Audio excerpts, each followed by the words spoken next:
I'm Debra Meiburg, and I'm here with Leonardo Bellaccini from San Felice in the heart of Tuscany.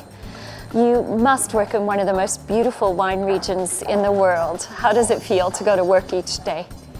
Well, sometimes we didn't realize actually how much nice is that place. And I realized when I speak with the foreign people that let me see, let me understand really the beauty. When you were young, what did you think you would do as a career? Well, when I was at school, actually, I didn't realize that I became winemaker. And then I met the previous general manager of San Felice. I started to work in San Felice also as a student. You work properties in Brunello, in Chianti Classico and Maremma. What's it like working with all these different sources? Well, I think that the wine show not only technical quality in the glass, but shows also a sort of soul in the glass. You need to know and understand the land where the grapes come from. So I always spend times in the vineyards to read between the leaves what kind of wine they can produce. You've been in the wine industry for a long time. What is a memorable wine that you've had? I remember a few years ago, I was born in 1963, and there's been one of the worst vintage of the century. Not a popular vintage. But except for Porto.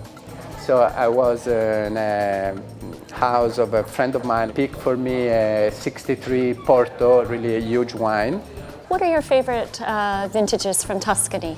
My first great vintage as a winemaker. I have the chance to produce really great wine in 1990, and I still have a few bottles of great Brunello, great Vigorello, and great Poggiorosso.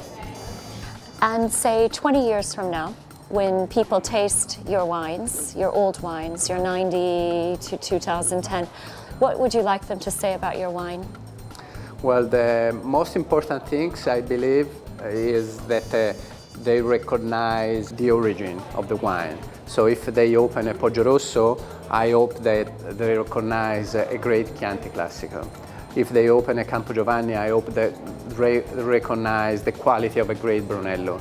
This is for me the most important things, because we talk often about the fruity of the wine, the spicy of the wine. So I really think that is important that you recognize some cherry character, prune characters. But first of all, I think that in a glass of wine you have to recognize the soul of the land and the soul of the producer who made the wine. So the personality of the wine able to show both the appellation and the producer. This is what I try to make in the wine, not to put my signature, but to put the signature of the appellation. Yeah. Good.